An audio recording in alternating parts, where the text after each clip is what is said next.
What is up, guys? It's your boy Chaos Kicks coming back to you with a brand new video, and this is the performance review for the Westbrook 0.1 Why Nots. Just like I said I was going to give to you in the last video. If you haven't watched the last video, go check that out right now. But anyways, we got the shoe right here, and let's get into it. So the shoe is a pretty good performer. It has its ups and its downs, mostly ups though, and the ups definitely outweigh the downs because the shoe does the job on the court. There's only a few problems here and there that may get annoying, but other than that though, it is a nice shoe. So starting off with the traction on the shoe, the traction is fairly good. The traction pattern is like a wave pattern with a little X, and the waves kind of portray out towards the outskirts of the shoe, and it does the job. It does pick up dust a little bit, not too bad, but this is a translucent outsole, so it would do that more than it would on a normal solid rubber outsole, so that could be the problem. I have not tried a solid rubber outsole, so I could not tell you the traction on that one, but for this one, it was not bad. It definitely had a good bite. The only times where you did have a small little slide is when you were on dust, or you just had dust that has built up on the traction in the bottom of the shoe. But other than that though, the traction was pretty good and it got the job done.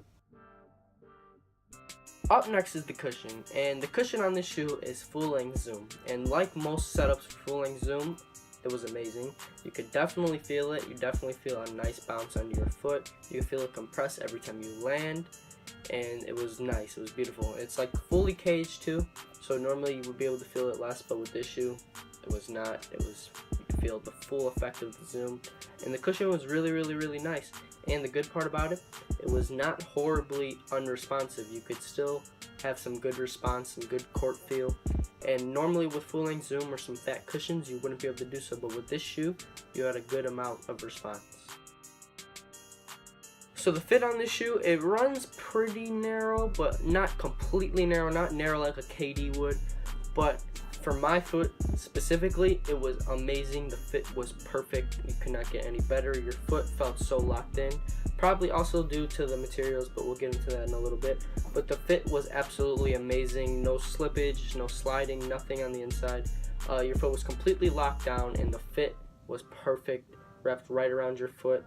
This little ankle collar type thing right here, little booty ankle collar, it helped the fit all much more, kept you locked down, and it was perfect.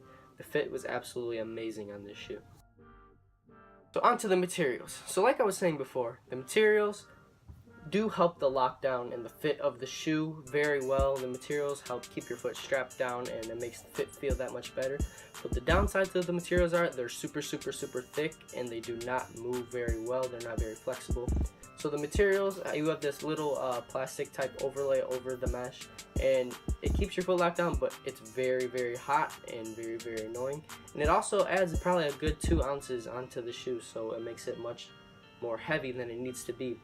They do get the job done, but I feel like if you just had a straight mesh upper, maybe even possibly some fly knit or just a weave, kind of maybe something like the 29s, the shoe would be much better, not this fat plastic overlay. And you have a fat heel counter as well, so it does get the job done. It keeps your, it keeps everything locked in and sturdy, but I feel like it's too big. It doesn't need to be as big.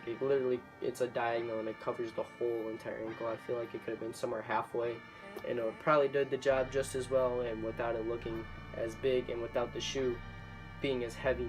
It is foam, so it does not weigh that much, but I feel like it is bigger than it needs to be, and it adds to the weight. So the materials add a lot to the weight, and that is a problem if you want a lightweight shoe. But if you're a big man, most big men want a heavier shoe, so I guess this isn't that bad for you. But if you're a guard and you play like the way I play, it is a heavy shoe, and that is a problem. So onto durability. These things are like tanks. I mean, I don't see these things getting messed up in any way. The only thing that could possibly go wrong with durability is the traction. It could possibly start fraying just because it's a translucent rubber, and it's not the toughest rubber.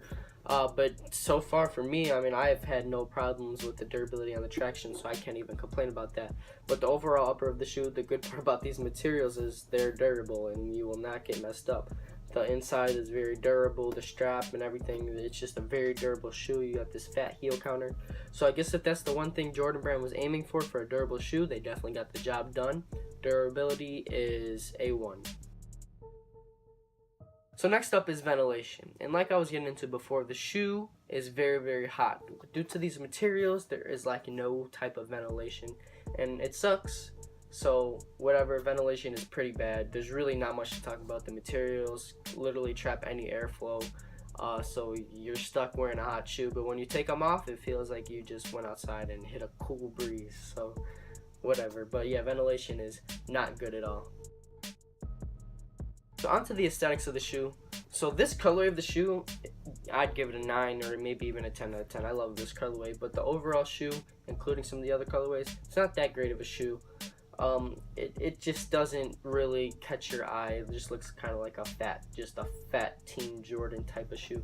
And compared to some other, shoes like the Kyries, the KDs, they have some cool designs to them, and they stand out. These just kind of look like a random Jordan that you would see sitting on any shelf in any store, and it doesn't give the best look to the shoe.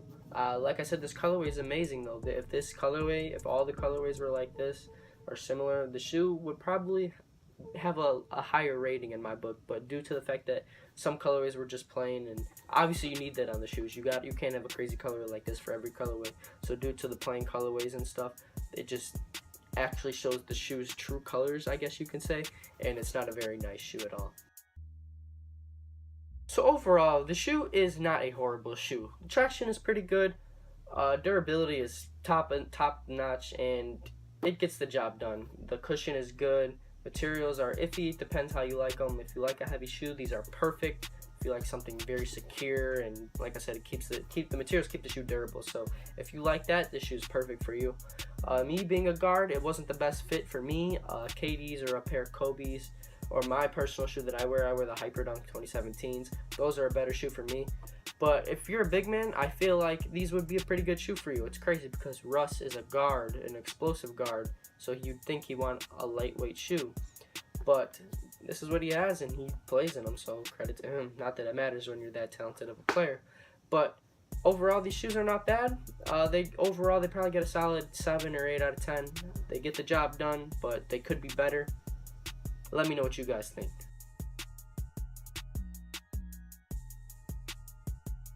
Alrighty guys, thank you guys for watching.